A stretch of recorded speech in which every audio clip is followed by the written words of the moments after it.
Om Swastiastu, Assalamualaikum warahmatullahi wabarakatuh. Salam.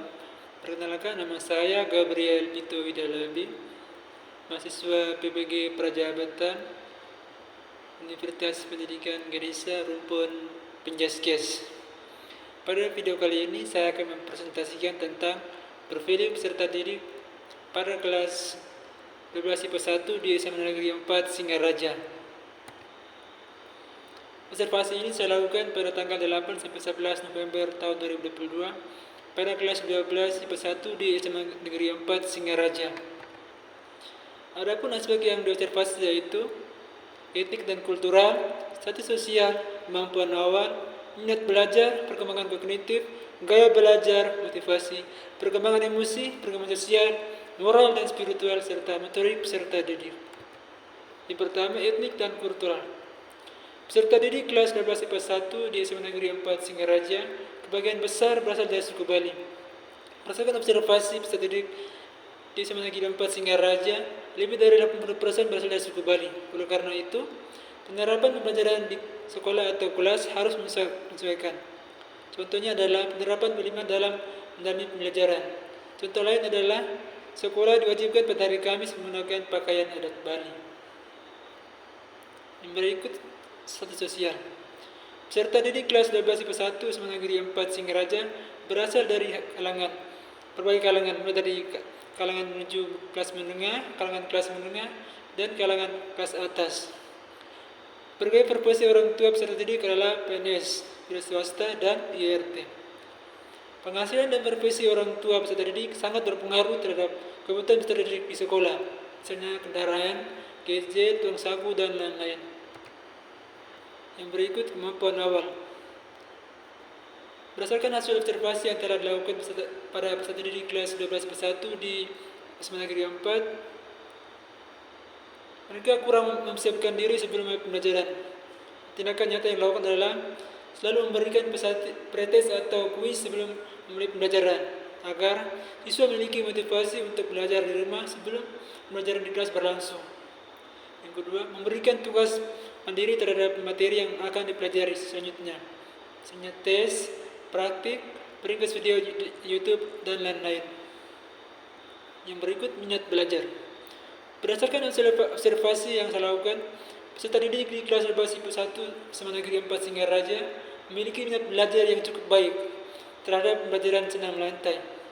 Untuk mengatasi agar minat belajar yang lebih baik lagi, maka tindakan yang dilakukan adalah yang pertama, guru senantiasa melakukan evaluasi terhadap pembelajaran yang telah dilakukan sebelumnya. Yang kedua, menciptakan suasana belajar yang menyenangkan. Yang ketiga, menerapkan pembelajaran yang kontekstual agar peserta didik memaknai apa yang dipelajari. Yang keempat, menciptakan suasana kompetisi yang positif. Yang berikut, perkembangan kognitif. Sebagian besar peserta didik memperhatikan penjelasan yang disampaikan oleh guru dan belum mampu memperhatikan pelajaran senam lantai yang diberikan oleh guru. Namun, peserta didik bertanya kepada guru dan selalu mencoba praktik pembelajaran senam lantai. Untuk mengatasi peserta didik yang tidak memperhatikan penjelasan guru dan belum mampu melakukan praktik pembelajaran yang diberikan oleh guru, hal yang perlu diperhatikan adalah yang pertama, menciptakan kesiapan belajar. Yang kedua, menciptakan proses belajar yang aktif. Yang ketiga, memberikan motivasi, mengurangi marah yang berlebih, menciptakan keharmonisan, membangkitkan efek rasa malu, meningkatkan materi pembelajaran dan kehidupan nyata. Yang berikut, gaya belajar. Berdasarkan observasi yang telah dilakukan, gaya belajar yang paling disukai peserta didik di kelas 12 IPA 1 di SMA Negeri 4 Singaraja adalah kinestik. Untuk meningkatkan pelajaran peserta didik yang dengan gaya belajar kinestik, yaitu memberikan kebebasan peserta didik melakukan praktik dan bereksperimen. Yang kedua, memanfaatkan gerakan tubuh. Yang ketiga, belajar bersama teman. Yang berikut, motivasi. Hasil observasi atau wawancara menunjukkan motivasi belajar peserta didik untuk bersekolah di SMA Negeri 4 Singaraja adalah yang pertama, lokasi sekolah dekat dengan tempat tinggal. Yang kedua, rekomendasi dari keluarga. Yang ketiga, termasuk sekolah yang unggul. Yang keempat, peserta didik yang ganteng dan cantik. Yang kelima, gagal masuk di sekolah yang diinginkan. Dari bermacam-macam motivasi untuk masuk di sekolah SMA Negeri 4 Singaraja, maka sebaiknya guru bisa menanamkan motivasi kepada seluruh siswa, yaitu memotivasi untuk mengikuti belajar dengan baik. Yang berikut, perkembangan emosi. Ruang pembelajaran masih belum terbuka untuk bisa berekspresi.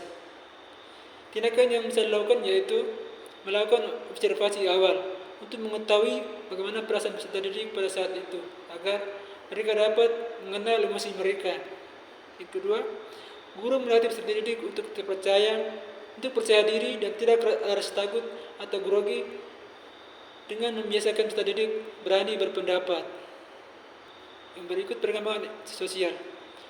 Untuk membangun atmosfer yang mendukung peserta didik untuk mengembangkan kemampuan bersosialisasi dapat dilakukan dengan yang pertama, guru mengembangkan kemampuan bersosialisasi peserta didik dengan interaksi saat kerja bersama atau kerja berkelompok. Di sana mereka belajar untuk peka terhadap situasi belajar, situasi sekitar, berempati terhadap sesama, saling menghargai pendapat dan pekerjaan masing-masing, serta belajar berinteraksi dan berkomunikasi dengan baik.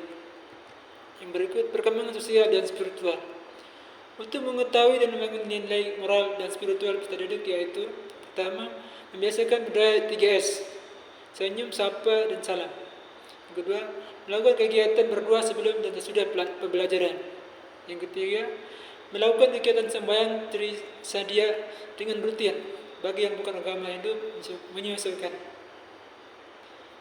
Yang berikut, perkembangan motorik peserta didik. Peserta didik di kelas bahasa 1 sudah dapat berpikir secara formal. Oleh karena itu, dalam kegiatan pembelajaran di sekolah menuntut peserta didik untuk dapat berpikir secara nyata dan kritis. Pemberian tugas seperti diskusi atau proyek melatih peserta didik untuk terbiasa dalam berpikir sistematis. Demikian presentasi kali ini. Bila ada kata-kata yang kurang atau tidak berkenan di hati Bapak Ibu sekalian, saya mohon maaf. Ada tanggapan-tanggapan atau pendapat yang bisa sampaikan, silakan komen di kolom komentar. Sekian dan terima kasih.